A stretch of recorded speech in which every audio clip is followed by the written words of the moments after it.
नमस्कार दोस्तों मित्रों, आज हम बात करने वाले हैं निक्षय आईडी के बारे में। क्या है, टीबी का किसी को जब इन्फेक्शन हो जाता है, संक्रमण हो जाता है, तो उसकी एक निक्षय आईडी बनाना पड़ती है। तो आज हम बात इसी के बारे में करने वाले हैं कि निक्षय आईडी क्यों बनवाना ज़रूरी है और ये क्या काम करती है और क्या क्या चीज़ों की जानकारी इसमें दर्ज रहती है।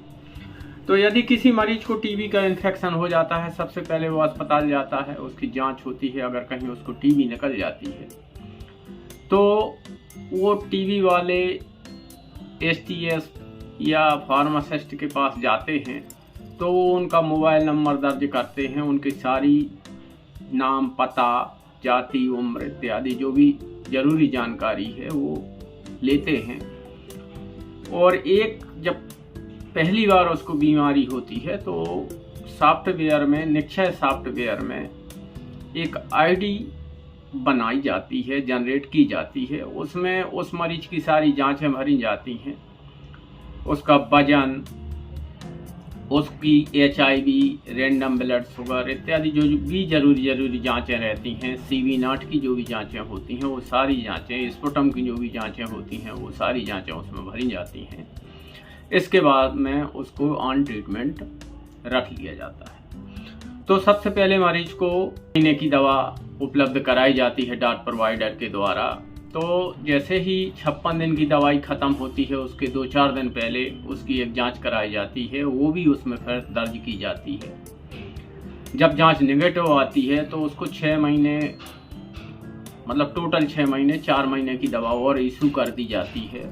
और जब वो दवाई खाता रहता है तो जैसे उसकी दवाई लास्ट में ख़त्म होती है, 112 दिन की जो दवाई लास्ट की रहती है, उसके 5-6 दिन पहले एक जांच और कराई जाती है। लास्ट फॉलोअप उसको बोलते हैं। अगर वो नेगेटिव आता है तो मरीज को दवा बंद कर दी जाती है। अब वो मरीज ठीक हो गया है।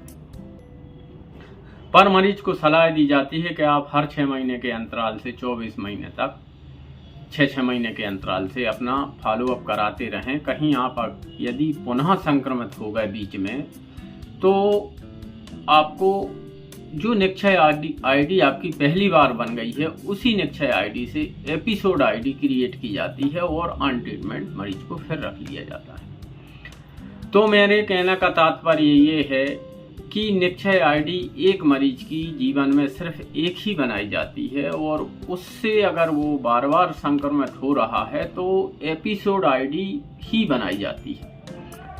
अब उसमें उसकी सारी जांचें, उसका इतिहास, उसकी सारी जांचें उस सॉफ्टवेयर में दर्ज रहती हैं। तो इसमें मरीज को बहुत आसानी रहती है और उसको ट्रीटमेंट लेने में आसानी रहती है। उसको जो भी DBT के द्वारा भुगतान दिया जाता है उसमें भी आसानी रहती है। तो मरीज कृपया करके जो आपकी पहले वाली आईडी है उसको कहीं ना गुमाएं, उसको अपने पास रखें।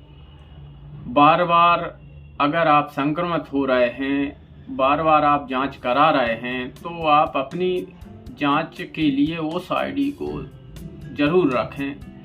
क्योंकि अगर उसको आप नहीं रख रहे हैं और यदि आप भूल जा रहे हैं और आपने दोबारा से अपनी नई आईडी बनवा ली कहीं से दूसरा वाला फ़ोन नंबर दे करके, तो आप नुकसान में हो जाएंगे। आपको DBT का भुगतान भी नहीं मिल पाएगा और आपका जो इतिहास है कि आपको किस टाइप के टेस्ट हुए हैं, किस टेस्ट के आधार पे आपका ट्रीटमेंट रखा गया था, खा रहे थे दवा, तो वो पूरा आपको भी पता नहीं है और आपके जो डॉक्टर्स हैं उनको भी उस चीज़ की जानकारी नहीं है। तो आप परेशानी में पड़ जाएंगे।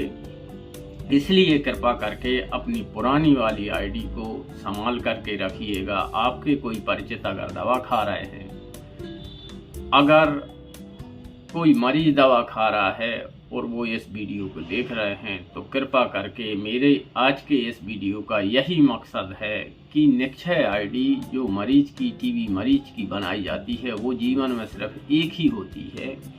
और अगर मरीज बार बार संक्रमित हो रहा है तो उसी वाली पुरानी आईडी से नई एपिसोड आईडी क्रिएट की जाती है। उसी में उसका अकाउंट डिटेल ऑलरेडी दर्ज रहता है उसमें उसके फॉलो अप दर्ज रहते हैं, तो कृपा करके उसको ना घुमाएं और हर 6 महीने के अंतराल से जैसा गाइडलाइन है वो अपनी जांचें कराएं, ताकि आपको असुविधा ना हो और आपकी जांचें आसानी से की जा सकें। तो भाइयों, धन्यवाद, नमस्कार, आपका दिन।